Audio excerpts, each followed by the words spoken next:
Welcome to the Brickworks Podcast, an extension of the studio based here in Burnham-on-sea. Our aim for this podcast is to have a completely open forum for conversation. This could be about art, life, mental health, or even how the world is burning down around us right now.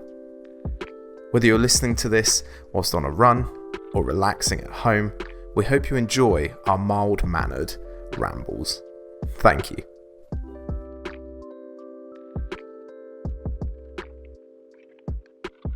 Honestly, I found that deep freeze is worse. Oh wait, what's that for? Is that for joints and stuff as well? I think it's more for I don't actually know. No, I don't know. I think it's for swelling. If you've got a bruise or something, you can put deep freeze on it. Get a bag of peas. Get a bag of peas or mixed vegetables. Yeah. Oh my god, Sainsbury's do the nicest mixed vegetables. I'm actually obsessed. Because what are the little broccolis called? I'm pretty sure they're just called little broccolis. No, florets, I'm pretty sure. It's quite a French name. Is it? I think it is. But it's so nice. I don't like Asda's mixed vegetables. It's proper first world problems, isn't it? But no, Sainsbury's mixed Honestly though, it's an integral part of society. which supermarket's got best mixed vegetables. It's good advertising as well, because it's look, I should be sponsored by Sainsbury's. I was about to say, it sounds like you need to be sponsored by Sainsbury's at this point. I talk about food all the time, genuinely. All the time I'll ask people what they're having for tea. I just have to. I just love knowing what people are having. What's your favourite meal? Oh my god, right. Oh, there's just too many. Oh god, have I just opened up a can of worms? I'd say if I could eat it every day, it'd probably be pizza. If not, probably spaghetti bolognese, my all-time favourite.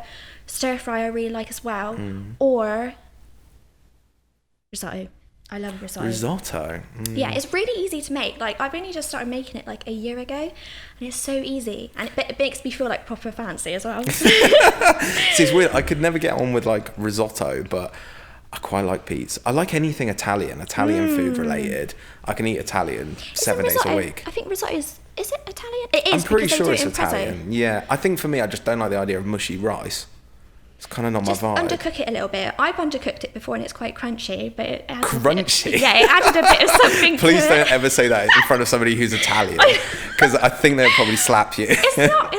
It's probably not good for you as well. I actually had it's funny because the first time I did that, I had a rash all over my body. I some sort of what reaction. What did you do to yourself? I don't know, and I was really worried that I was allergic to risotto rice, but it was fine after that because then I persevered because I was it's just too damn nice. Even if I'm allergic to it, I'm gonna have it. You live such a crazy life, Holly. I do. I'm pretty dangerous, to be fair. I like to undercook my risotto, but no, I'm sorry if I talk about food too much or if I just bring it up during today. Food, I can talk about that all day. I know. No problem. I know. It is bad. I do need to have other stuff to talk about, really. Because even with my 3-year-old, I'm Pops, what should we have for tea? And she's like, food. I'm like, okay. It's sarcastic. She does get it from me, to be fair, but yeah, I can't argue that. So all right.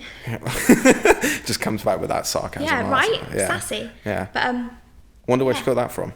Me. Yeah. I think so, because sometimes she will just say something to me, and I'll just come back to her and I'll just say something really, because I think I've noticed that when I actually talk to her like an adult, she responds actually a little bit better to me rather than, she does like me to talk to her in a jokey way and whatnot.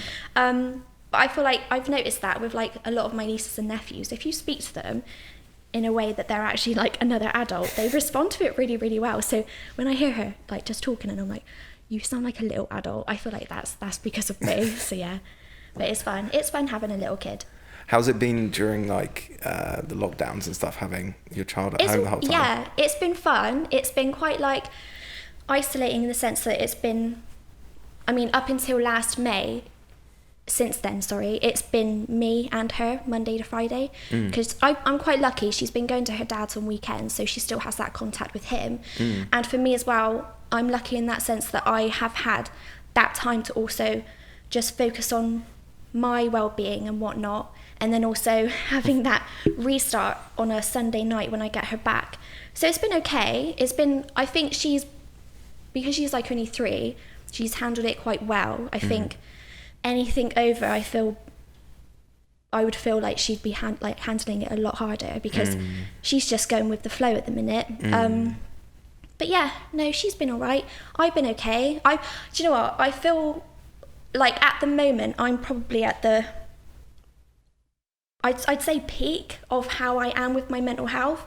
Okay. And I feel like lockdown has kind of helped with that, because everything is so stripped back. And I know so many people have said that. And I know a lot of people have been feeling differently about it. That's interesting you say at the peak, in like a good context. In a good way. Is that the right way to say it? I think so, yeah. Yeah, because I've had a lot of time to just think about things, and like, yeah, up until May last year, I came out of quite a serious relationship. And since then, I've had to do like a lot of adjusting with obviously bigger aspects of my life, but also with what I want in life as well. And I think having less distractions in lockdown, that's massively helped. So yeah, I'm feeling pretty good, and I feel quite lucky to be able to say that, because I know some people are struggling and whatnot. Well, that's what I was thinking. It's really interesting that a lot of my friends that I speak to, you know, they've been sort of dealing with a lot of isolation and all these other elements, and rather than peaking with their mental health, they're actually sort of dipping. So it's quite interesting to hear yourself has found sort of growth in that time. And I think that for me, because that's been one thing, I've always been quite an introvert in the way that I'm okay with my own like personal space, and I don't necessarily rely on seeing a lot of people. And I've always been like that. Even when I was like a teenager, I would just hang out in my room all the time, and I was okay with that. And so yeah, on the evenings and weekends, I'm quite all right with being on my own. Don't get me wrong, like I do like You're about to introvert yourself like, even more then. Antisocial, but no, I do love to see my family whenever I can, because obviously it's good to maintain a relationship like that. But yeah, I feel like I've been okay in that sense of lockdown. It's more the people that I think, God, how, you know, I hope that they're doing okay when they do rely on that, and they rely on having like a proper structured routine and seeing people on the regular. So yeah. But no, I've been feeling okay about it all, to be honest. I don't know whether that's just because I've, like, as I've got older, I've learned to be a little bit more just chilled out about things that I don't really have much control over. So like with lockdown, you know, obviously we all have to do our bit here and there, but essentially, like, I just have to try and just take it all in my stride, you know. Do you think it's because you're quite settled as well at the moment? Like, I think a lot of like the people, including myself in this list, is we're in this sort of weird transition phase of wanting to move forward with different aspects of our lives, like me, you know, moving forward with my art career and all these things. Yeah. But for yourself, you're quite sort of settled in your life right now. I think, I know what you mean. I think because I'm not saying totally comfortable with this, because I'm so excited for everything to go back to some sort of normality, but yeah, I'm feeling okay, and I've gotten used to how everything is, and yeah, I don't know. I know it must make me sound quite like as if like I'm really anxious for everything to get back to how it was before, but no, it's not necessarily the case. It's just that with stuff like that, I'm just trying to be just as chilled as possible. Like I was saying to you earlier, I'm really just trying to be as, what's the word, like mellow? Yeah, mellow. Yeah, about like overwhelming situations like lockdown. Like there were times where it was like, oh my God, this is actually quite overwhelming. But I've just had to learn to kind of just be more, just chilled out about it, because I'm also responsible for Poppy as well, and I've got to be chilled out for her, because otherwise they do, like little kids do respond to how you handle situations. Well, I suppose it's like they can feel the tension raising, you know, if you're feeling very sort of anxious in yourself, and then that transpires into the environment, I'm sure.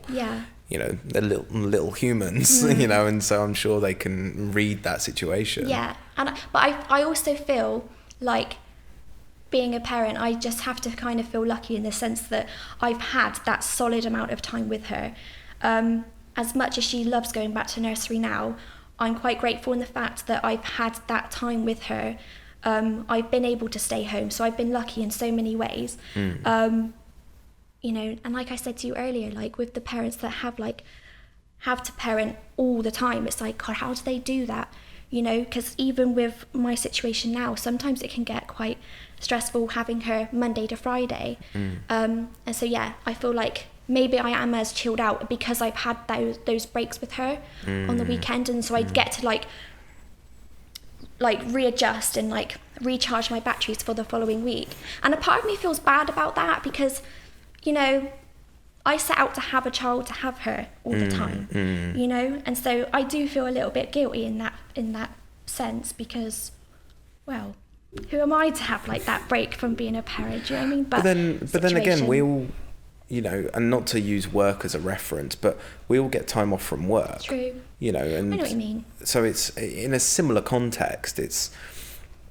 I'm sure, like, I'm not a parent, so I don't know, and I'm speaking from weird perspectives, but I'm sure it must get really overwhelming, especially you know, when it looks like the world's kind of fucking burning down outside a little bit. Like, I know. I remember last year I actually asked someone, I did say, I was like, is this the end of the world? And obviously looking back, I was like, come on. But no, actually at the time it was like really scary. It was like all hell had frozen over and everyone was like going to the shops and like rushing to get all of these food like you'd see in the apocalypse movies. Yeah. It was like, oh God, it's all kicking off. But no, you know, and I think that we're all out in a better position now and we are able to like look at it a bit more positively. I mean, I am anyway, and I think we all should, because, you know, there is going to be an end to this, you know, in one way or another. Doesn't matter, even if it doesn't go completely back to normal. No. Because even though I'm a realist, I have been actually all during lockdown. I've always tried to think, well, actually, you know, is it realistically going to end by such and such date? But now it's like, no, I do actually feel like we are coming out of the other end of it.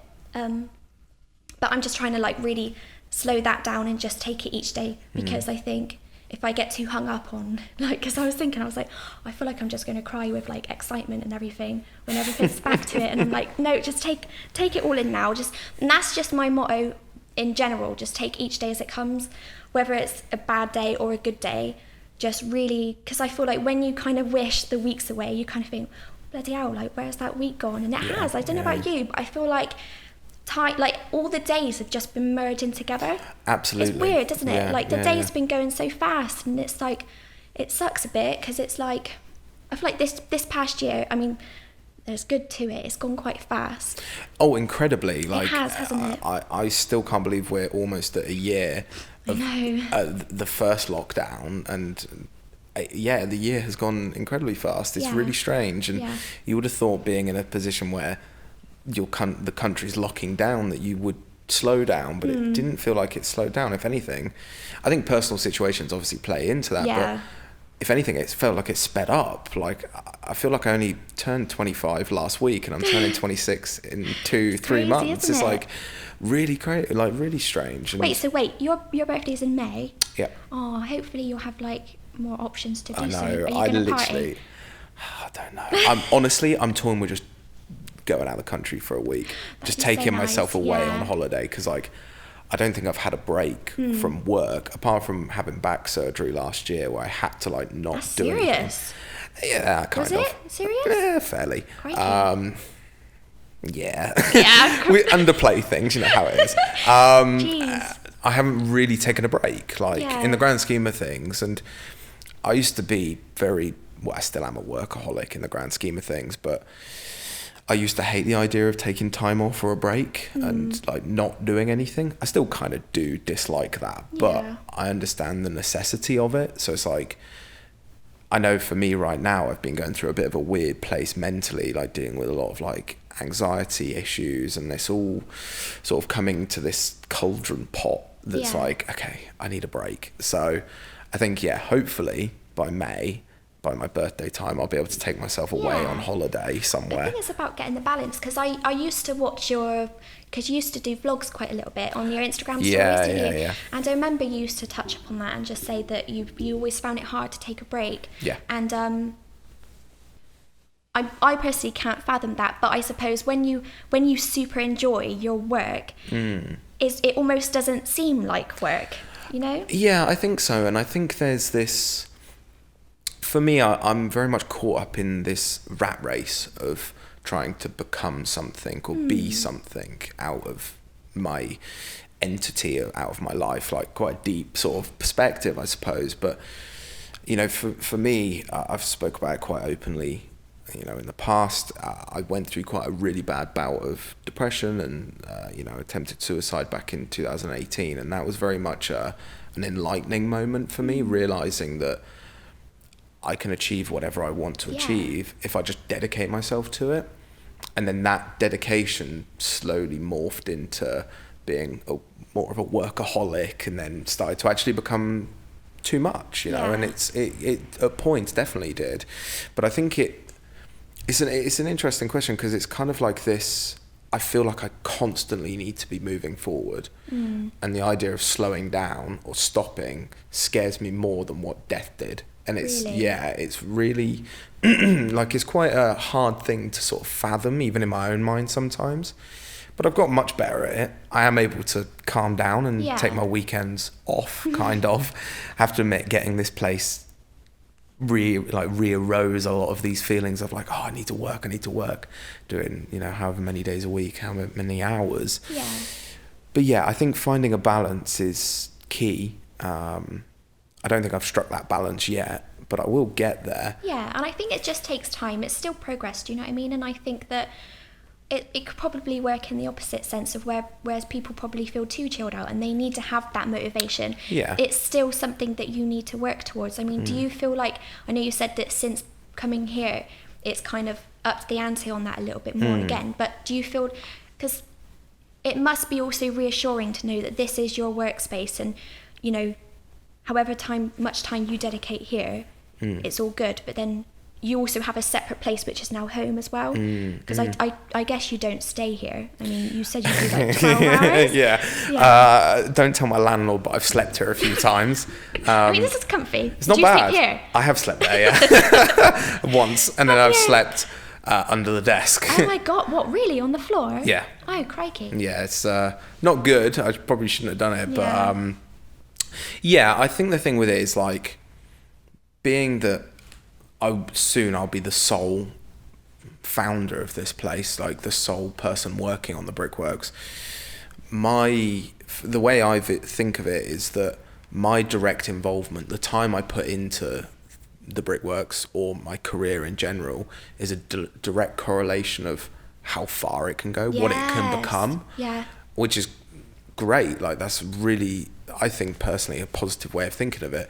But it can get quite toxic quite quickly, because it becomes this, well, if I'm not working 14, 18 hours, I'm not going to achieve, I'm not going to do this, I'm not going to do that. It's like, it can slowly become quite a toxic way of thinking, if that makes sense. And I'm trying to rein back a little bit now. Yeah, but also I think that you've chosen quite a good market to aim for, because from what I've seen with the people that you speak with, that those podcasts kind of speak for themselves. I mean, I know that with this, with where you want it to go, is it that you want it to be a podcast show, or is it just about is this kind of like the background work of what you want? Yeah, I think with regards to like the Brickworks as an entity, I think for me it was very much a case of finding the situation I was in that moment and taking advantage of it. So for me, my goal has always been to move on. Although I love Burnham, it's beautiful in its own way. I don't feel like this is the place where I'm going to build my career personally. Yeah. So I've always wanted to move on, whether, I know we said about America earlier, about Austin, or maybe, mainland Europe, maybe Italy, whatever. So for me, I had back surgery last year. Last year, I get confused now. Last year, and just as I was coming out of like being sort of recovered and able to start running and be me again, we were coming back out of the initial lockdown. So like the lockdown was starting to come off and I was starting to heal. So it arose a question in me, is now the right time to move on? Like, if I'm going to pick up all of my bags, all of my stuff and move on, is now the right time? Or is this pandemic, because at the time we didn't know, is this pandemic going to last much longer? Is it going to get worse? And I did a couple of weeks of real solid reading and research into the coronavirus and the pandemic and the handling of it from the government, and Yeah. I sort of made a bit of a decision that in the grand scheme of things, this thing's not going anywhere anytime soon. So even if I were to move somewhere new, say Austin, it's unlikely I'd be able to develop my career very quickly because there would be this pandemic. So it was kind of this taking advantage of knowing that I was going to stay here for a while, for at least a few years, and then sort of transitioning into like, okay, I have all of this time, skill, knowledge that I've developed over the years. How can I use that? How can I develop that? Is it just for me? Is it just my career? Am I going to do my own thing, or can I build something? Because I do feel very passionately about building a community here in not just Burnham, but in the Southwest, because there is some fantastic artists, especially younger artists, similar age demographic to me, that don't necessarily have a place that they can call home, or a place where they feel like they can show their work, or even talk to people, like communicate and just sit down, have a chat over a cup of coffee or tap water in your case. And so that's kind of where the idea of the Brickworks sort of started to develop, and it was very quick. We went, me and George, from our initial conversation, which I think was May, June, July, sort of July time, to moving in here in October was 6 weeks, 8 weeks from getting the logo drawn, that's cool, getting a contract signed and deciding what we wanted to achieve, to then moving in, and then being in, and then we've been here ever since. So it was a very fast process, but it was sort of taking advantage of what the surroundings were at the time. And I suppose you've kind of, whatever route you kind of decide to, whether you travel or whatnot, you've built that, like, this foundation of what you're kind of going for. And you're right, you have kind of put out there a platform for people just to speak about, just in general, anything. And like we were saying earlier, because I didn't know I know that we were going to be essentially talking about anything, but it's nice actually, because I've not really been in an environment where, even though we've got the microphones and whatnot, it feels so chilled out, and it's actually cool that we can put out there anything that we want to speak about, mental health, for instance, and it's good, because I feel like the more you can just talk about that topic, it kind of gets rid of the uncomfortable side of talking about it. I've never been uncomfortable to talk about it, and I know you've been very open about it, and I think it's just really good, and I think it's just nice to have somewhere where you can just talk about anything. I know with the Facebook page, like, everyone just posts what they're doing, and some of the artwork that they post on there is like really emotional stuff and whatnot, and it's really, really inspiring, and I feel I'm really chuffed that I've been able to come here, because even though the last year it's kind of spurred me on to get in touch with my creative side again, even just coming on here, it's like, do you know what, actually it's like, it's quite, what's the word, where it kind of just spurs you on a bit more. It gets the wheels turning, the momentum going. Sure. And like, I've seen so many of it. I mean, you must see so many of it, all the Facebook pages with everybody getting in touch with that side of it and stuff. And like we said earlier, like with the whole cliche side of it, where people have these, difficulties with their personal life, and then they have that outlet. I've seen so many people in lockdown, even just making soaps or candles and stuff, and I just think it's always people that I've always never struck as being that like creative or whatnot, and it's like, that's so cool. Like, everyone is just doing all of these little things, and it's again the sense of community, like they're all like these little small businesses that we can all help with each other. I couldn't agree more, and I think, for me, I come from like a much more of like an educational background in the art world, being that, being through multiple tiers of university, and the thing that I learned primarily outside of like technical aspects of me as a creative was how important it is to talk to other creatives, not necessarily to collaborate, but just to talk. Like, talk in a creative spectrum develops you as a creative. And the thing that I really noticed moving back to Burnham, was that wasn't happening. Like, where I was in Cheltenham, there was, creative groups, there was collectives, there was friends, there was classes, all of these things. So I was almost always around creatives in some capacity. Then coming home, and I was realizing that nobody talks to each other. Like, there's so many, for example, there's There's so many fantastic musicians just in Burnham alone. There's some great musicians, but they don't even know each other. This was what sort of inspired me to think about doing something like this. Was, why aren't you guys talking? Like, not necessarily collaborating, but just chatting, just talking about music. You might get inspired to try something new, and it's like, I'm a big believer in that. I'm a big believer in sitting down or talking via whatever it is to other creatives, because that not only develops you as a creative and builds strong connections, but it also will help to inspire each other. So true. And it's, whether it's a format like this, like a podcast, and maybe somebody might listen to this and feel inspired to go and talk to somebody, I don't know. But that's the point, is when the process of going and talking to other people and other creatives is a process all on its own. Yeah. And you know what, I think that it's so strange, because even though we're in a time where social media is at its highest usage, I don't know if that makes sense, but everybody is using it. Do you know what I mean? So you'd kind of think that, yeah, we'll just reach out to whoever and like we can just talk about things. Like, I see memes all the time, and it's like, you know, you just want to be friends with a particular person, but it's like, how do you initiate a friendship with somebody? And but I also think, I mean, I'm speaking for myself, because there are a lot of people where I just want to reach out, and I do sometimes. You know, when you wake up and you're like, God, I'm feeling a bit crazy today. I'm going to message this person and be like, hey, I like your artwork. And there are certain people that I do that with, but you also don't want to seem like you're like annoying. I mean, that's what I feel like, because I feel like I'm annoying all the time. But that's the thing, is like, that's just a stigma. You know, there's a stigma that as a creative reaching out to another creative, not even necessarily creatives, like, by reaching out to somebody and talking to them, you're being annoying. Excuse my language, but it's bullshit. It's like, if they didn't want to talk to you, they're just not going to respond. You know what I mean? So like, I think that's what people fear. I think people rejection. Fear, people immediately fear rejection. Rejection is the easiest thing to fear. Like, out of all of the spectrums of what's going on in our little worlds in our mind, rejection is the easiest thing to fear, because nobody wants to feel rejected.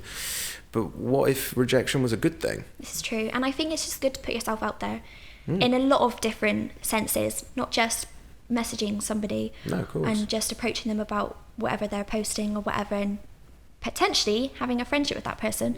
I think it's just good to sometimes step out of your comfort zone. I couldn't agree more. And I think, like, the whole concept of, for me personally, like, the whole concept of a comfort zone freaks me out, because I don't like being comfortable personally. It makes me itchy, and I just don't like it.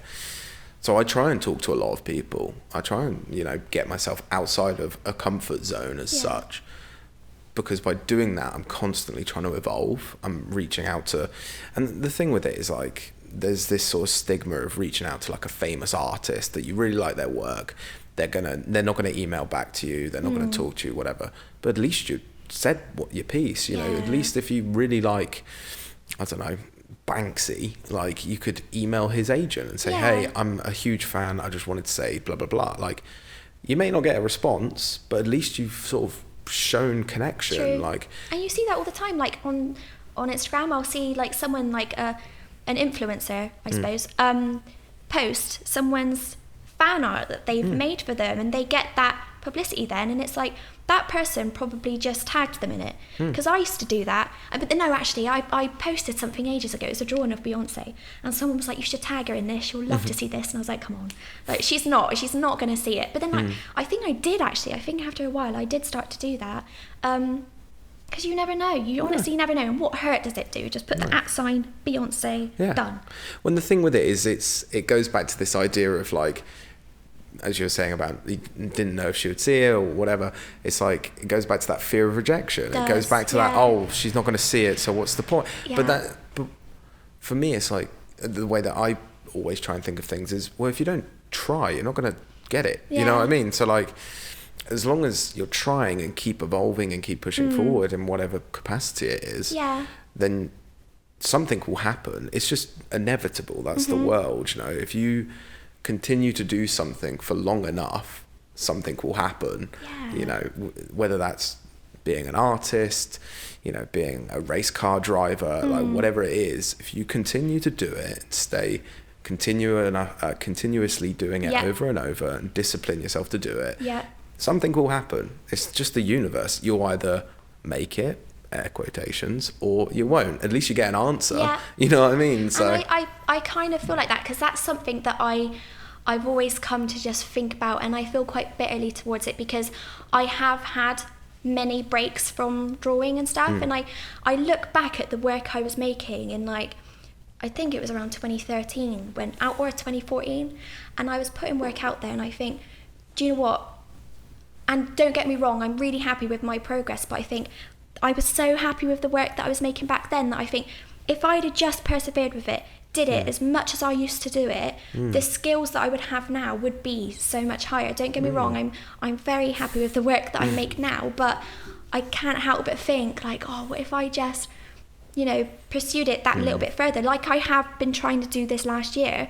I mean, you know, because basically I've never really been one to, I like you're very career driven, and that's amazing. I don't think I've ever really been like that. I've always thought about, oh, what if I could be like an art teacher or something like that. I never really pulled my finger out enough when I was in school to really research what I could go to university for. I did my A-levels. I loved school. I loved sixth form. I did have a few issues though at home, which I think affected my motivation and momentum to really look into going to university, which is one of the which is one of the reasons that I didn't. I think I just got complacent again, and I just thought, oh, screw it, I'll just find a full-time job. But anyway, going back to it, I just think, what if I really, really did have this mindset of what could I do? Because back then I just thought, what could I do at university?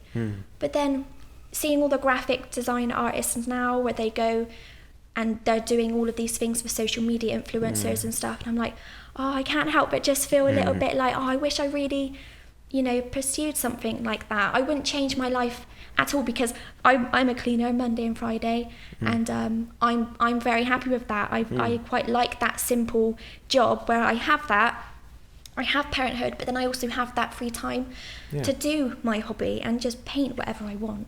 I feel like, but yeah, I think if I perhaps really, really stuck with it, I would have potentially established a style, because that's still something that I'm struggling with.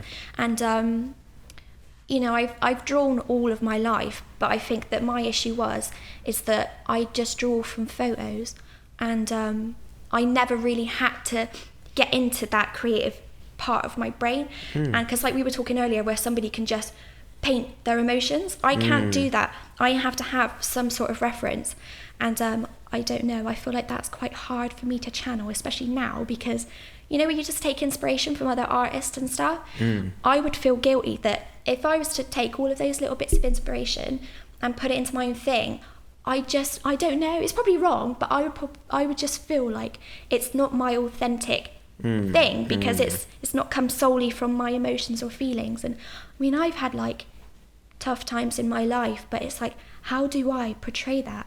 But then going back to earlier, I think I've just always been quite happy with just making something aesthetically pleasing. Art doesn't have to have meaning. No. Do you know what I mean? It can just be easy on the eye. You like the look of it, and then that's it. Totally. But I think I'm just putting pressure on myself in the situation that I need to have some deep meaning to it, and everyone has to connect to it in some sort of way. It doesn't have to be like that.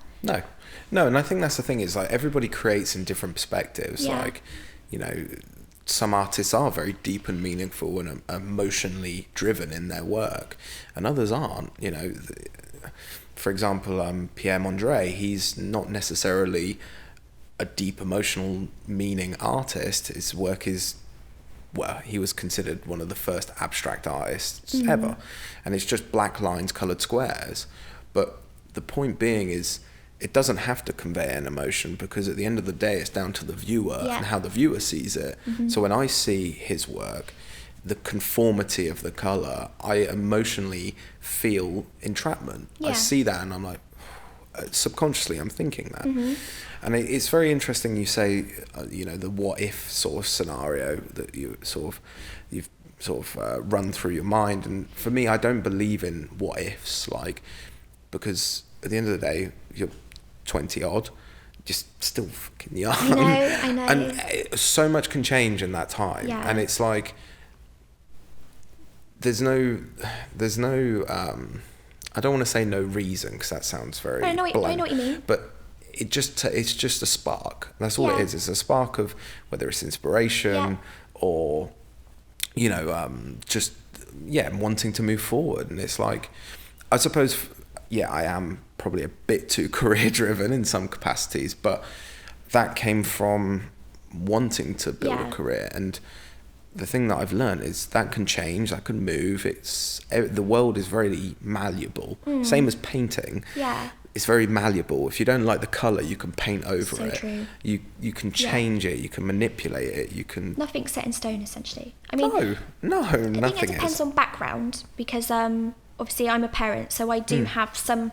But don't get me wrong, I could just do a bloody, like, online course. You could do an open university, yeah. I just... I think it just goes back again. I just think I'm just complacent at the minute, and I feel like... I remember at school, because I found it quite hard, again, going back to the meaning of it and stuff, I just liked doing it, and I thought, well, and then I had to do it the backwards way. I had to make art, but then for the coursework side of it, I had to then make up a reason. I had to make up a reason as to why I did it. And that's what I found hard. And because I made so much work, and I feel like part of me felt like I'm only doing this because I have to, and so I worried that if I was to pursue a career in artwork, I wouldn't enjoy it as much, and it would kind of take that love away. Obviously, I can tell that you love what you do, and it's also your job, which is a bonus. I just think, I don't know if I would have that same approach with it. I like to have that balance where I get the odd commission here and there, and then I also, because I came home, like, I finished my day cleaning, I went and picked up Poppy, and I just got home, and I was just so happy with that, because I was like, it's just so simple. And going back to what I said earlier, I've just really, like, learned to appreciate, like, small things, and having that, I genuinely can say it, I was just so satisfied. I was like, this is what I wanted. I wanted to have a job where I'm, there's no stress attached to it, got my kid, and we're just gonna go home for the evening, but then again, to have that balance again, where I'm very lucky to have that free time where I get to do whatever the fuck I want. I'm trying to, like, really hold on to that, so I feel like, God, could I be bothered to just, like, dedicate time to, like, studying or whatever, which I don't. I was doing that 6 years ago now, because wait, when did I leave? When I was 18.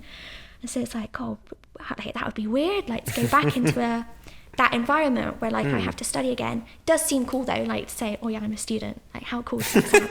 I have to admit, I used to show my student card a lot. Did you? Like, look at me. Yeah, do you get like discount and stuff? Used to, yeah. Not anymore. Not anymore. God. No, my master's student card ran out like 6 months ago. I was bereaved. Yeah. But no, I think it's interesting you say, because I think the thing with it is, like, when people speak of, like, creating from emotion or an emotive reason to create, like a painting, picture, whatever it is, it's very easy to assume that that's a negative emotion or like a sad perspective, but it doesn't have to be. There's a lot of fantastic artists out there that don't paint sad imagery or take sad photographs. They make amazingly interesting, happy imagery as such. And it's like, a friend of mine told me about this process that he used to do. He was a painter, kind of an abstract style fine art painter. And what he would do is he would listen to a song that made him either really happy or a song that made him really sad, and he would paint whilst listening to it. Yeah. And not think, just paint. Just get colours, just throw them, do whatever. And that's how he started to develop an emotive response to his work. Because that's the direction he wanted to try and start doing, similar to yourself, where he was just creating for creating. He just enjoyed the process, whereas he wanted to get much more involved with the emotional side of that. Yeah. And that was a really interesting way of getting into it. For me, as we said earlier, I've been writing a lot of poetry. Poetry has been a great way of me rekindling my emotional input to my work.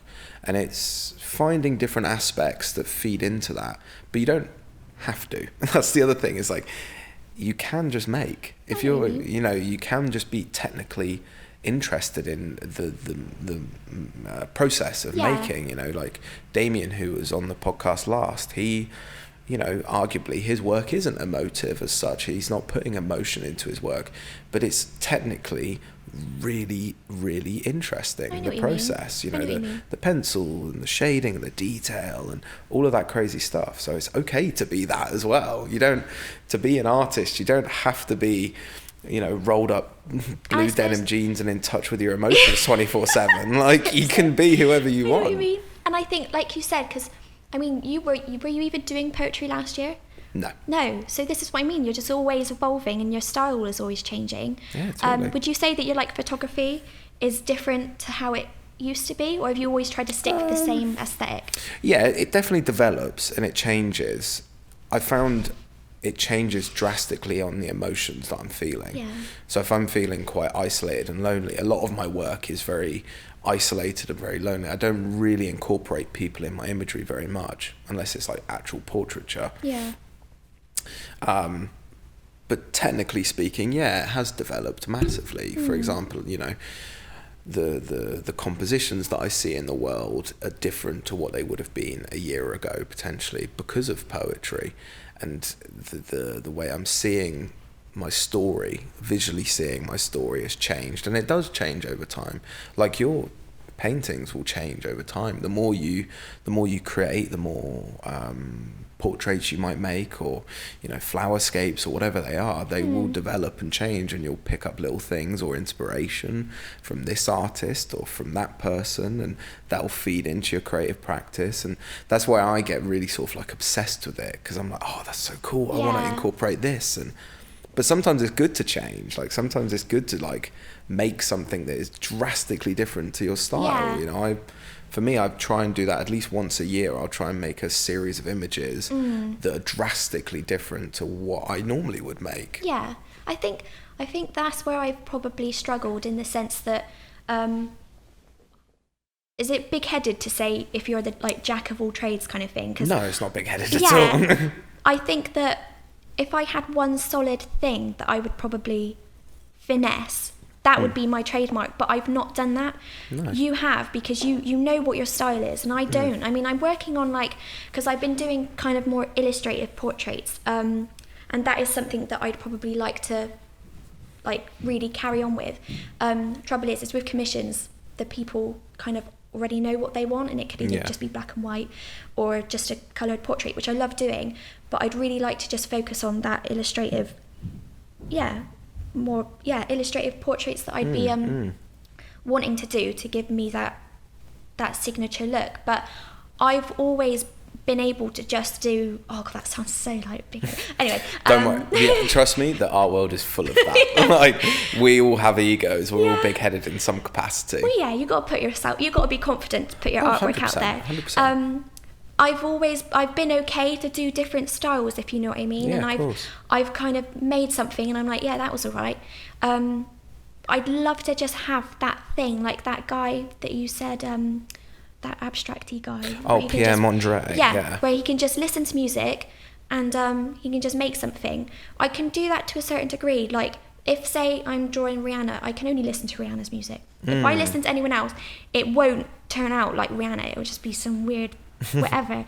But yeah, it's like listening to music is, and I suppose everybody has that, music is really impactful. It's emotive. It's incredible. Well, there's studies showing that music is one of the rawest emotive forms of art. It changes the chemical balance of the brain when you're listening to it. It's weird. And I think depending on your mood, you back that up with whatever you're listening to. Do you know what I mean? Totally or it can work the other way around. Whatever you're listening to can make you feel a certain way. Yeah.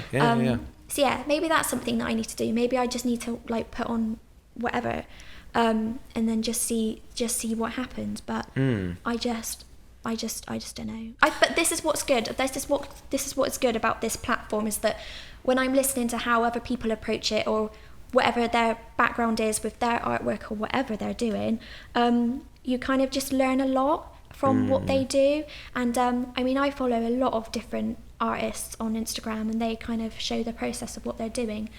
And it's like, oh yeah, actually, like, it's not just an overnight thing. Sometimes these artists can actually, because I've done that, to be fair. Like, I've started a portrait years ago. I did a Jimi Hendrix, and I came back to it like the other week, and I think I'm just about happy with it now. I might come back to it and tweak it a bit more, but you know, like, doesn't always have to be finished. Like, when you've signed it or whatever, you can go back to it. And like we were saying earlier about, it's just paint. Like, you can just go back and change it if you're not happy with it, and add to it and add more dimensions and whatnot. You know, whether that's emotionally or just how it looks. No, I totally agree. But it doesn't always have to be finished, you know. And that's what I like seeing about people's processes. I've tried to get in.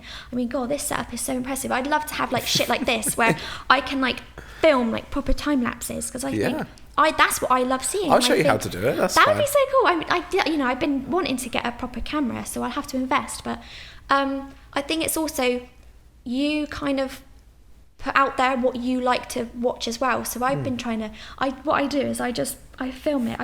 It's so annoying though. I have to press the hold button on Snapchat. Yeah. You know, swipe it to the left, so it films it for about 15 seconds, I think. Do a bloody quick drawing or whatever. Yeah. Stop it. Like, swipe it to go to the really fast pace. Oh, so Holly, I will show you an app that does it all for you. You don't need to use Snapchat. It's so bad. It's so I'll show you, don't worry, I'll show you some like technical things that will make your life 10 times easier. This is another thing. It's like, I did photography in my A-levels, and it's like, why didn't I just...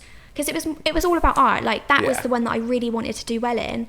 But it's like, and I did ICT, photography and ICT practically go hand in hand. And it's like, I really wish I just like, you know, smashed it out and just like really did well with it. Because I know a lot more about all this type of stuff. You can still learn. The thing with it is, like, for me, as I've said, and I'll probably say it to the day I die, but like, constantly evolving. So like, whether that's watching, reading, listening, whatever the form is, that's what I'm always trying to do. So I read a lot of books about a lot of different aspects. So I'm reading one about curation at the moment.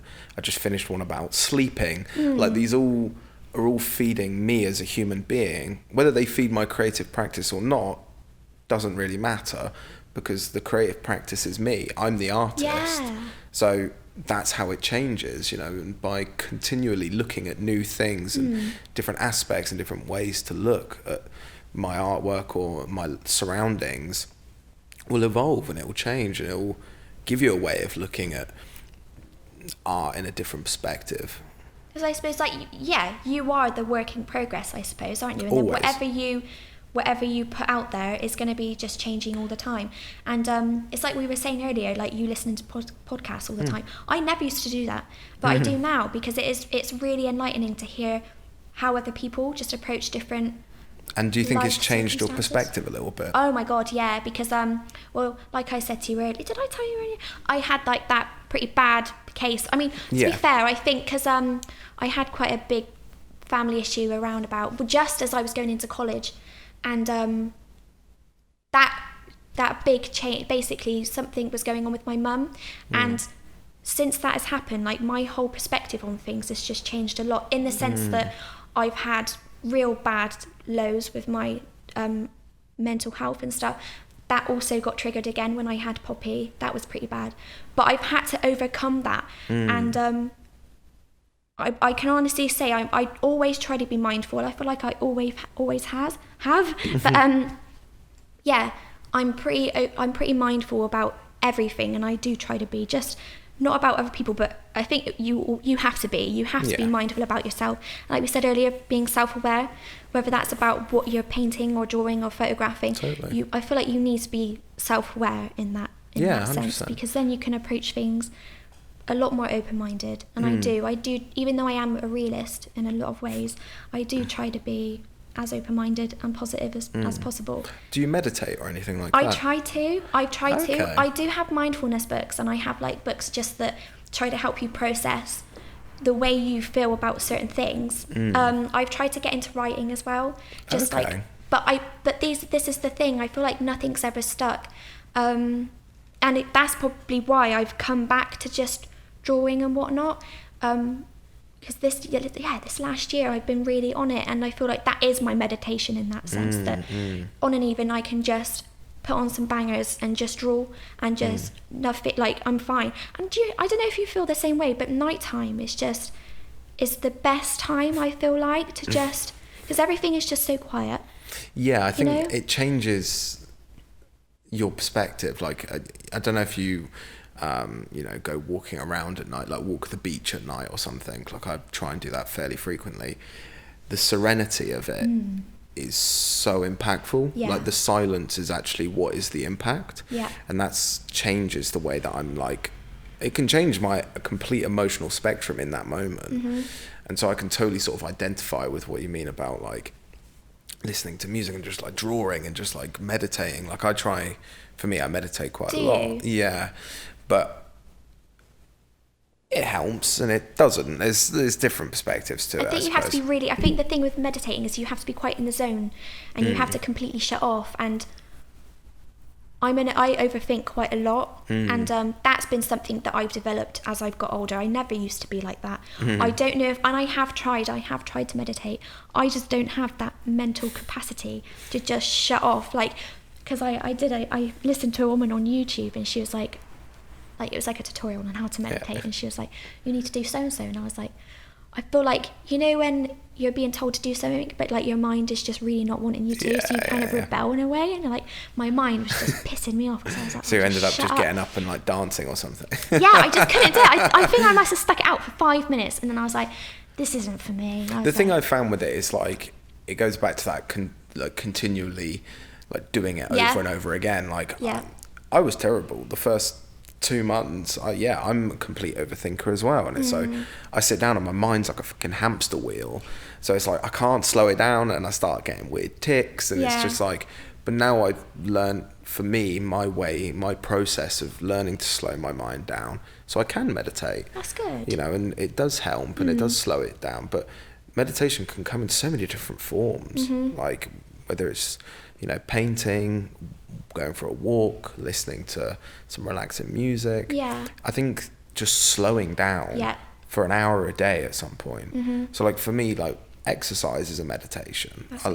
Running or whatever, doing that hour of exercise is my meditation some days, because I don't need anything else. It's just by being alone in that moment, I'm slowing my mind down, and I'm thinking about what's going on in here, not what's going on out here. And it definitely changes and helps you slow down and think. I've always found. Do you think that, because does it come quite easy to you, or do you feel like you have to really push yourself to do that, whether it's go out like for a run to exercise? Yeah, because do you find that it's the actual initially doing it that's hard, and then when you're doing it, it's like, do you know what, I'm really glad I've done this?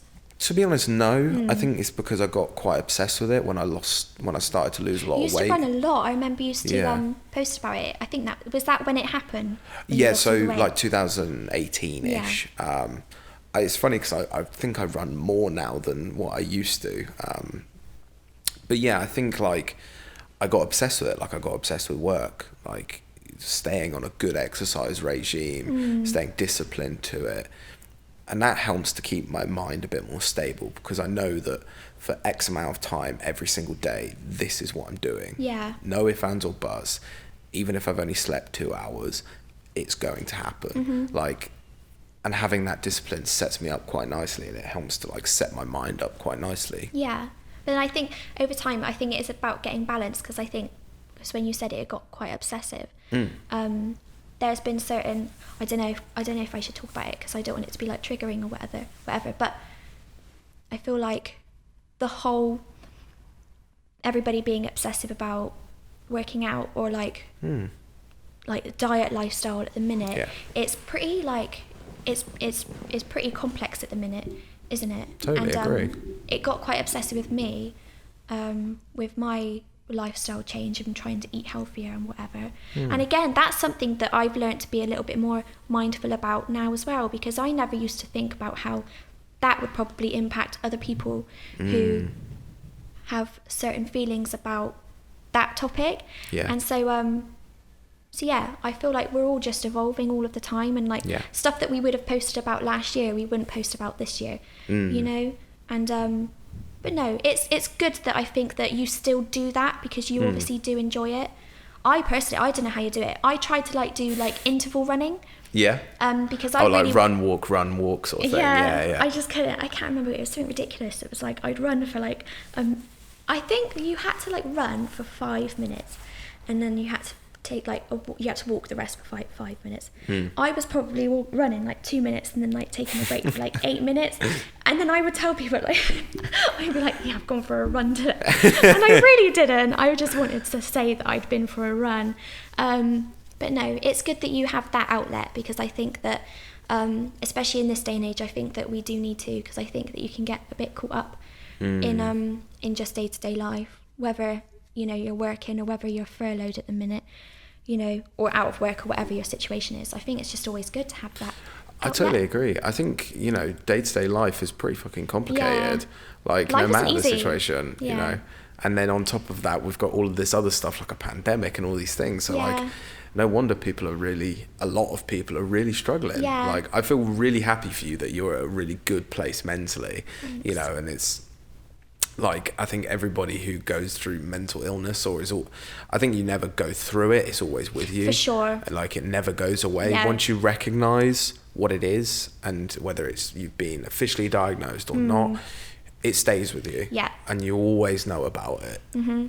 And it goes back to our conversation earlier, where that stereotype of the emotional artist, I think it's true. It is, because I think as artists, we are in touch with certain aspects of our emotions and whether we display them or not. And I think by being in that situation and being understanding of oneself in any capacity, you're able to make to that, and you're able to be much more fluid and open with it. So I'm very open with my mental health. I talk about it very openly.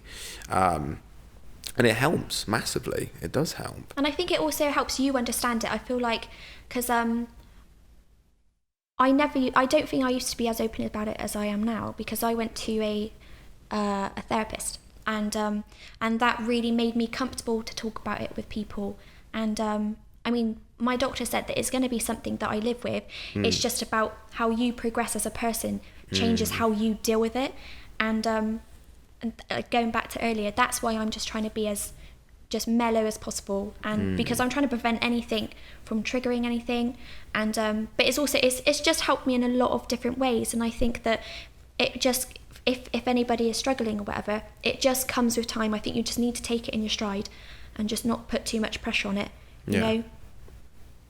You will get through it when you get through it. I think that we all have our different timelines of whatever. I totally agree. And I think, the patience is a virtue, although it's a completely butchered saying these days. It's true, you know. And I think, especially when it comes to mental health, or trying to find a nice balance in your mental health, it is just a case of working on it and being patient. Nothing gets fixed overnight. No. Rome wasn't built in a day. So you can't fix yourself in one night. No. It's not possible. It takes time. It takes long periods of time to find what causes the potential trigger points and how to develop off of those and all of those things. And that comes with time. That sucks, because I think everybody who's dealt with mental health would like things just to go back to normal straight away, but it doesn't. No. And sometimes you just have to be a realist with it and understand that that's the case. Yeah, and I think that whether you have mental health issues or not, because I sometimes think back to, why can't I be like I was when I was 16? Yeah. But you can, you know. Because you know so much more now. Yeah, like, being less like responsible for certain things, or being more carefree, you can, and you have to just deal with like how you are as a person now. So I think we all have segments of what we were like back then. Oh, totally. But I think we are very lucky as a generation to be in this time now, because everybody is talking about it.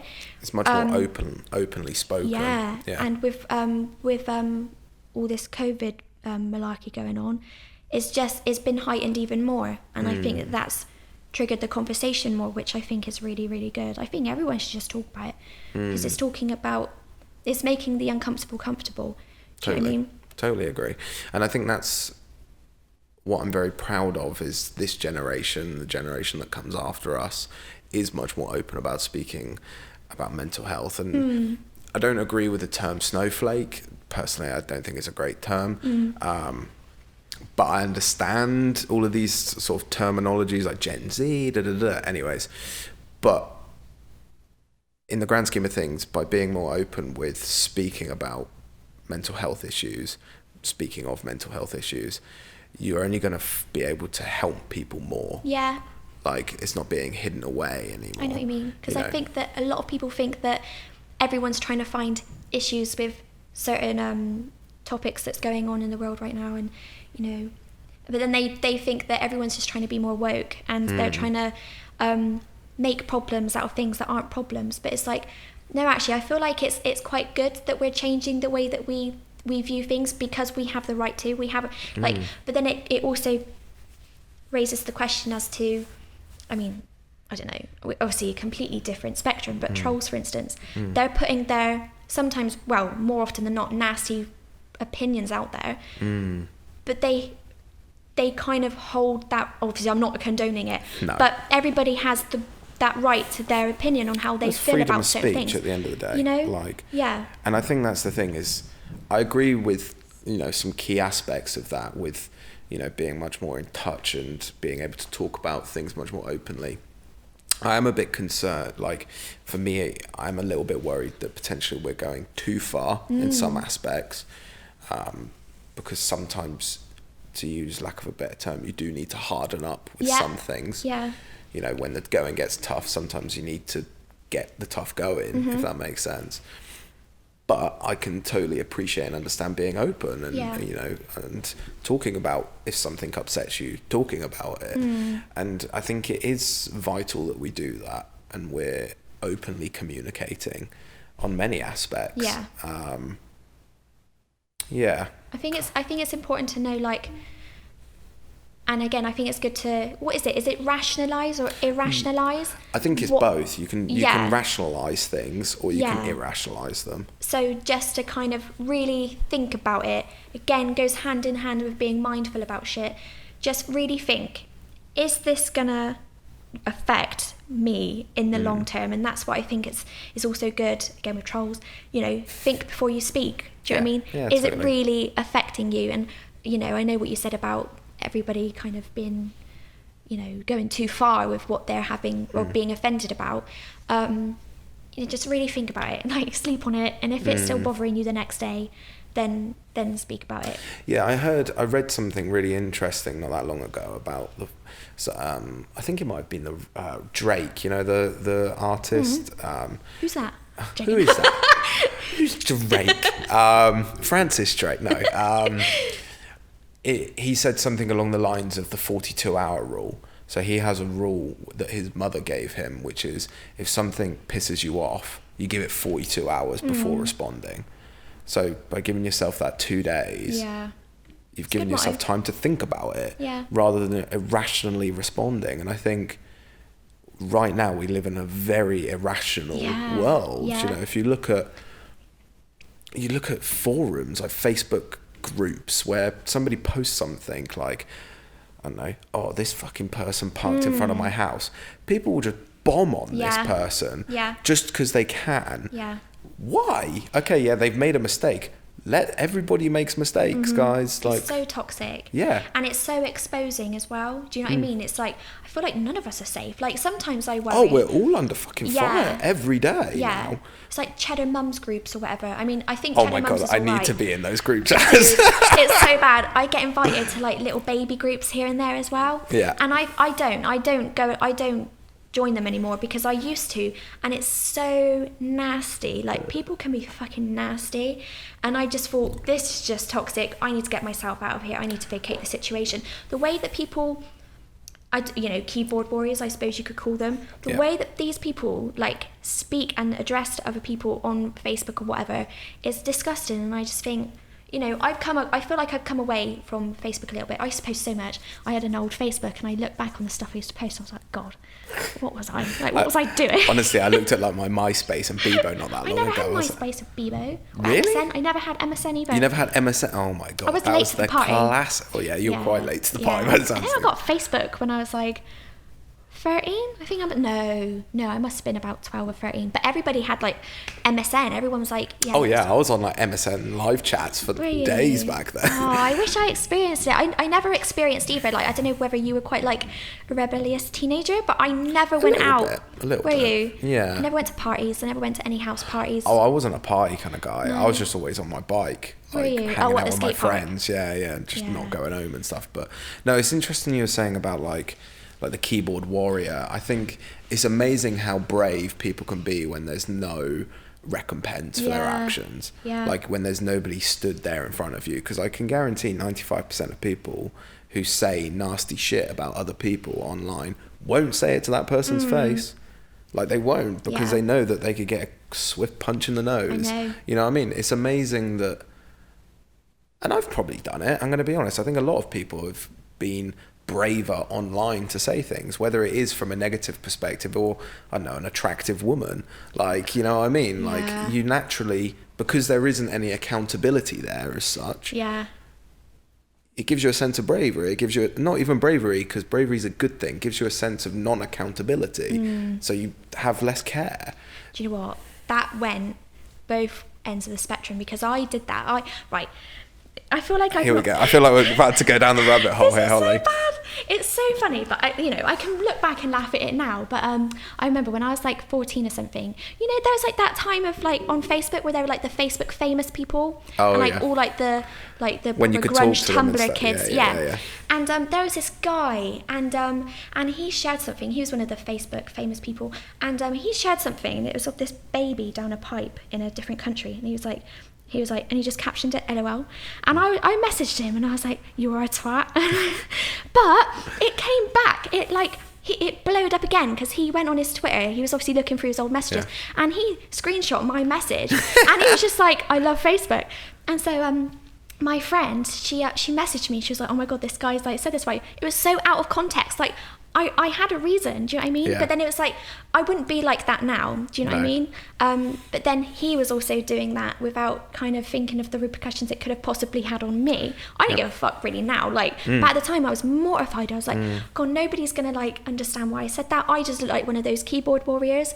Well, it's the thing with the internet is it's manipulative. You can manipulate anything you want. Photoshop like comments out. You can make it look like someone's... Well, not even that, just like that as well, but you can just change the context. You know what I mean? Like you know, for example, you can take a picture of something, or you could steal a picture of a beach in Abu Dhabi, and if you're good at Photoshop, you can put yourself on that beach and put it on Instagram. Unless you know what you're looking for and you've done a good job, people could take it as that's real. The internet is fake. Like that's the number one thing that I remind myself every single day when I go on Instagram or Facebook, whatever it is. The internet is fake. Everything on it is fake because it's so easily manipulated. Oh my God, I know. And you know what? This kind of goes into the whole... I didn't know whether I was going to bring it up today because it's become something that I'm quite like conscious about and becoming quite passionate about. It's like body image, and I feel like that is such a serious issue at the minute. And you know, I'm guilty of it though, because I was talking to my friend. I met her back in October, and I said to her, I've kind of like... I'm frauding myself in a way, because I'll look back at pictures from me, I don't know, a year ago, for instance, and I'm like, oh, I don't look like that now. And I know that picture was one out of about 50 that I took. And it was because I had to get the right light in, the right angle, the way that I wanted to put myself on Instagram. You know, I know that I essentially still look like that, but because of how I've put it on social media, you know, and this is why I'm glad that I've come on here now, because it's like I feel exposed in the sense that this is like me, you know, but I also feel like I've kind of been part of the problem in the sense of, you know, I'm putting out there, I don't do half as many of the before and afters as I used to, because I thought I'm not really that passionate about that as much as I used to. But then it's also like, what message am I putting across? Do you know what I mean? And it's like we all post the good times. We're not gonna... I mean, people are very honest and upfront about difficult things, and you know, but that's also good, because I noticed a lot of beauty influencers and whatnot are posting the real, like Instagram versus reality. And but I then think the question is that really real? You know what I mean? The real like, version. Yeah, is that really that real? Like that's what I mean. It's like, Yeah, I think everybody has tried to show their best life, to use lack of a better term, on social media. I have. Everybody has in some capacity. But the fact that you recognise it now shows that there's been a growth there, that you've grown into this different person. And in the grand scheme of things, why does it matter what other people see you as? What do you mean, in the sense of, if on, you want on the to post... internet, like if you posted a picture of you that is the real you, air quotations, why does it matter if people see that? It's just such, I know what you mean, and I question myself that all the time, and I just think it's just so superficial, and I just think it's a very, you know, because I used to do it. I don't give a fuck anymore. If I get barely any likes, if I get barely any likes, I really don't give a fuck. I've posted this shit because I want to post it. If I didn't get such and such likes within a certain amount of time, I'd delete that. Yeah. You know, and is that validation? I think that we all, to certain extremes, we all kind of like, you know, we all like to be told that you're doing a good job, or, hey, I like this photo of you. Yeah, of course. You know, I just think that it comes with time, and it just comes with just not really caring about all that superficial shit. Yeah, totally agree. And I think that's the thing, is like, there's a big difference between somebody commenting on a picture and then somebody actually reaching out to you to talk to you. That's the big difference. Like, although I keep saying that the internet is fake, yes, it is in many aspects, but it also has changed the dynamic of society. You know, we're in a position now where you can talk to whoever you want, whenever you want. Yeah. There is no, you don't have to call them, you don't have to fucking send a pigeon, like none of that, you know what I mean? Like, I can literally pick up my phone right now and I could tweet Ryan Reynolds. If I wanted to, I could. There's no, he may see it, he may not. Yeah. Like, the lack of the boundary has changed the game, like, with the social construct, you know what I mean? Yeah. It's like, for better or for worse, this is the world, like, this is part of society now, and it's like, for me anyways, I'm speaking very much from a personal context, but by learning that the large majorities of the internet, i.e. Instagram, TikTok, Facebook, is fake, that's freedom, because now I don't look at it and care anymore. So true. Like, I don't care. Like, and I know for me, putting my artwork on Instagram, I'm not putting it there for validation. I'm not putting it there because I want people to be like, oh my God, that's amazing. I love it. I'm putting it there because I feel passionately about this single thing that I've made, and I want to share it. Yeah, that's awesome. You know what I mean? Yeah. So it's like, my perspective's definitely changed. I used to post selfies and like fucking hideous captions like, one day you gotta grind and the next you gotta work. I remember I posted it ages ago on Facebook. I did my hair mahogany and I said, feeling grunge today. Like, we've all done rough captions, do you know what I mean? I don't know about you, but do you feel like who you follow completely changes your perspective as well? It can do, yeah. I think because you can get so invested in it. Yeah. You know, for me, that's why I've stayed away from like TikTok or anything like that, because you just get obsessed with what's going on. Like, oh, this person's done this and da-da-da. Yeah. Whereas for me, like, the people that I follow on Instagram are either close friends of mine or people that I'm inspired by now. That's it. I don't follow anything else. My Facebook, I just completely went through all my Facebook friends and just got rid of loads of people. Oh, it's ridiculous, isn't it? And it's not because I don't like them. And the thing with it is, people might see it as that. People might be like, oh, so obviously you don't like them because you're not Facebook friends. Fuck no. Yeah. I like that person, but I don't need to be in contact with them on Facebook. If I want them, I'll call them. I've got their phone number. Isn't it weird that it's gotten to that? Like, being Facebook friends is the epitome of your relationship with somebody. It's like the whole being Facebook official in a relationship with someone. And it's like, why does it matter? It really doesn't. No. And I feel like, for me, ironically enough, the more I've used Instagram over the years, the more aware I am of all of this shit that's going on. Most definitely. Do you know what I mean? And I feel like it should actually work in the other way, that, you know, the less you use it, the more you kind of think, well, obviously whatever I see on there isn't going to be real. But I think that you have to put yourself in those situations, post excessively, like I used to. I think I posted a selfie once every day for 5 days ages ago, and I feel like you need to go through that to kind of just reflect on that, like in the future, and just be like, you know, I accept that I was quite, you know, that you did that. Yeah. Yeah, of course. But that's the thing is like, I think that's the thing is like, it doesn't have to be a negative connotation. No. Like looking back at, like I laugh at some of the shit that I used to put on the internet and I used to think was like the dog's bollocks. And it's like, I don't care anymore. I know what you mean. You know, if in the grand scheme of things, and I know it's such a populous thing to say right now, but if I didn't have to be on Facebook or any social media platform, I wouldn't be on it. But because my career is a visual career, I need to be in a visual spectrum. I have to be on these platforms in some capacity.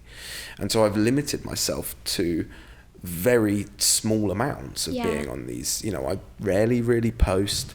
I don't really show my face a whole lot on Instagram anymore.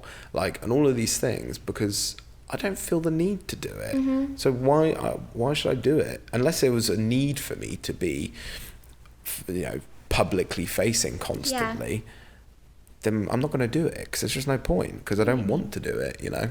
So if you, say for instance, I mean, it's kind of hard to ask this because I suppose this is what your work is solely on now, you know, it's a very, it's very social. Yeah, of course. If you didn't have Facebook and whatnot, what do you think would be your platform?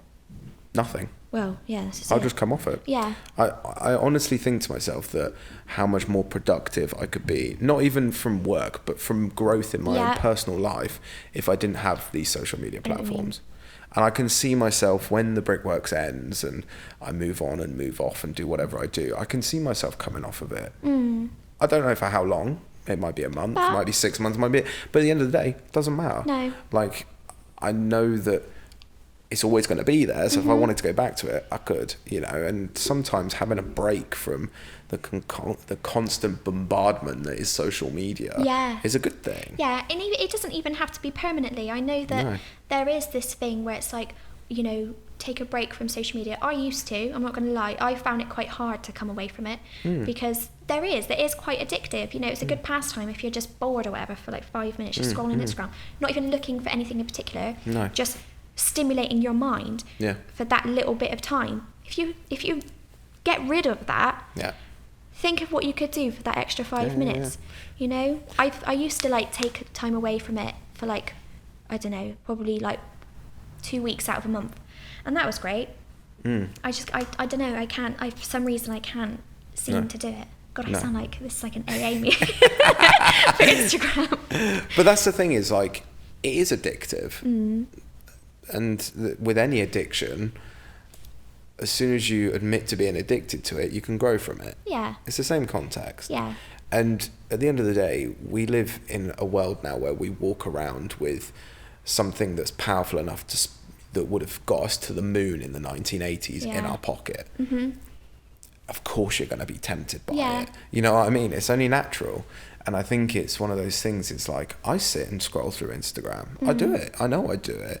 And that's why in my head I'm thinking, I could get rid of this. No, I know what you mean. I don't need this. I don't need to feel like I need validation, like by putting my pictures up or whatever. So I think it definitely is a perspective change. For sure. And I think, again, going back to filtering what you see, it shouldn't be an issue. Like, because I have done that. I've like really filtered what I view on Instagram.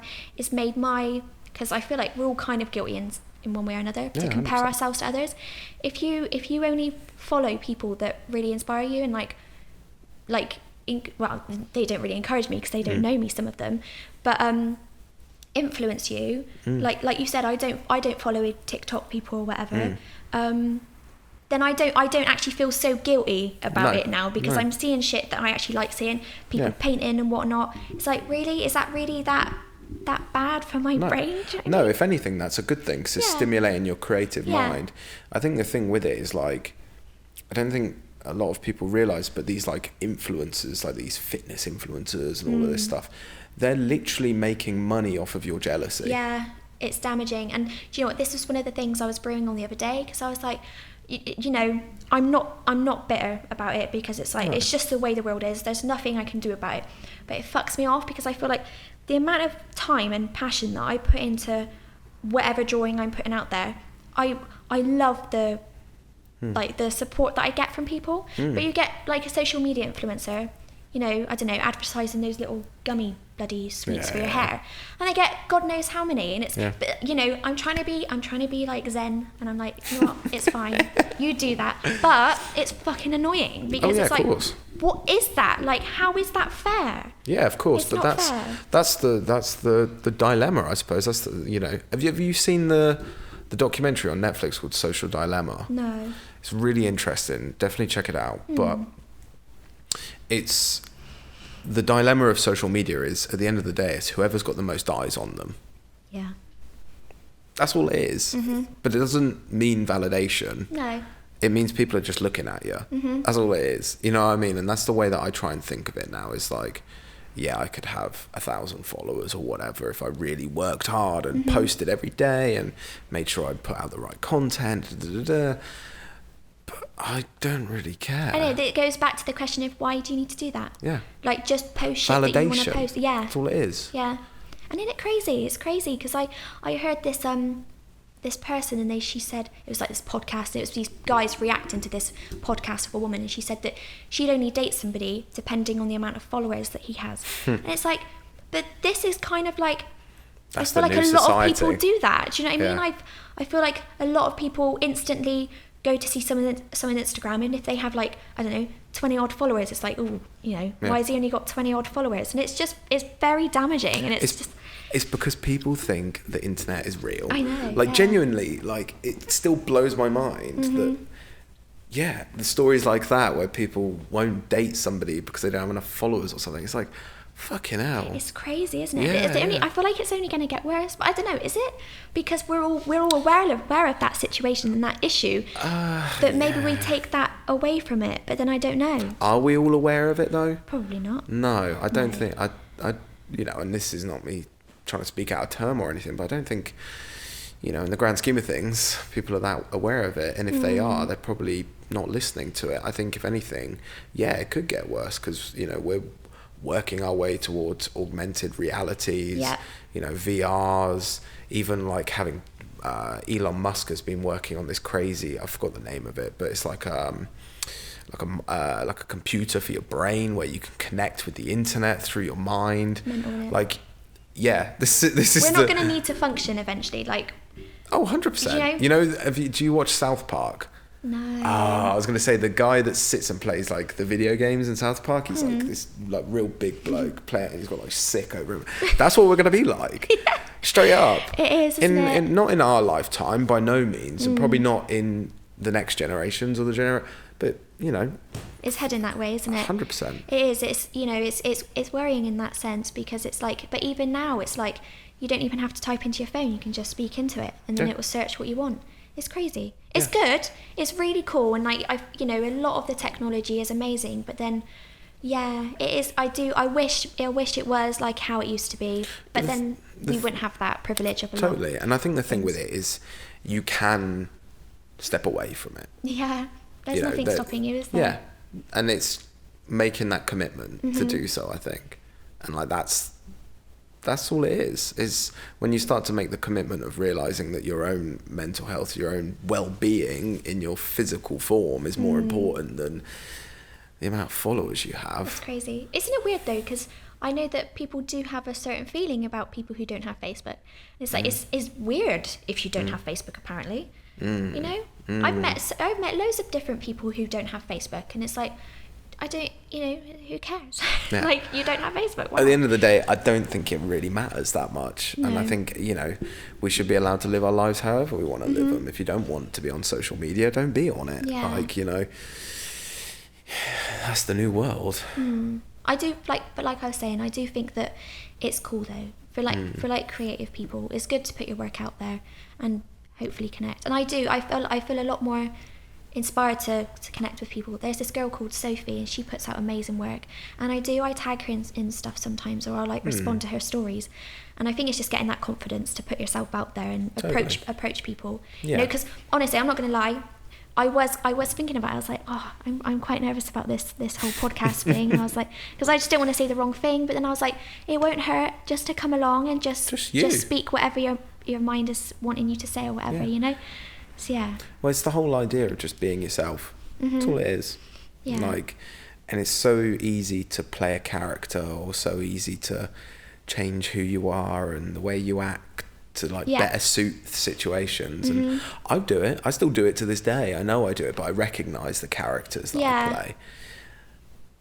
It's very easy to fall into that. And I think once you start to realise that, you know, we can all play characters in our own lives, it's like, we need to figure this out. I know like, you know what I mean? Because I've got I'm glad I did it, but I've got a separate page for my artwork now. But then I feel like on my normal Instagram page, if I post the occasional selfie, it now looks like all I fucking post is selfies. And I feel like the artwork did actually break it up a little bit, so I must seem so vain. But no, you're right, because sometimes I do look at my Instagram and I'm like, this is looking a bit like, you know, not what I really want it to look like. So I'm mainly on my art page actually at the minute. But yeah, and again, it's just about what you're looking at on there and how that stimulates your brain and whatnot. So yeah, it's all good. It's all groovy. Totally agree. I think that's quite a nice place to end it. It's groovy, baby. So it's groovy. Oh, you can't beat an Austin Powers reference from time to time. I know. Classic. Absolute classic film. I've not seen it in ages though. How many did he bring out? He had the Austin Powers one. There was Goldmember, because that had Beyonce in it, didn't it? The Goldmember one. I think it's 3. Was it? Yes. Wait, was it? Yeah. I think it was 3. No, because it had Mila Kunis. There was the... I'm not... I'm going to have to go research this. I'm going to have to look it up as well, because that's going to piss me off. I'm pretty sure there's a Mila Kunis version of Austin... No. Are you Austin sure? Powers. It was a duo. It was two girls in an... I think I've got the wrong... I'm not 100% sure there, Holly. Oh, God. But no. So to everybody who's listening or watching, where can they kind of find your work? Obviously, I'm guessing on Instagram. Yes, it's... I keep changing it, but I've stuck with it now because I hate my surname. It is Holly _ DEE_art. So yeah. Perfect. Thanks. Check it out if you want. Yeah, guys. So make sure you go check out Holly's work. I appreciate you coming on and Thanks for having me. It's been fun. We've had such a deep conversation. I know. This was like, we were like chatting. I think we were chatting for about 40 minutes. I think it was before. Yeah. So at least, yeah. So yeah, we've had a good chinwag. A good old chinwag. I hope my parking ticket hasn't expired. What time is it? 12:20. Oh, that's all right. Plenty of time. But yeah, guys, make sure you go check out Holly's work on Instagram. And as I say at the end of every podcast, I'm still going to keep saying it. The world is rather crazy out there at the moment.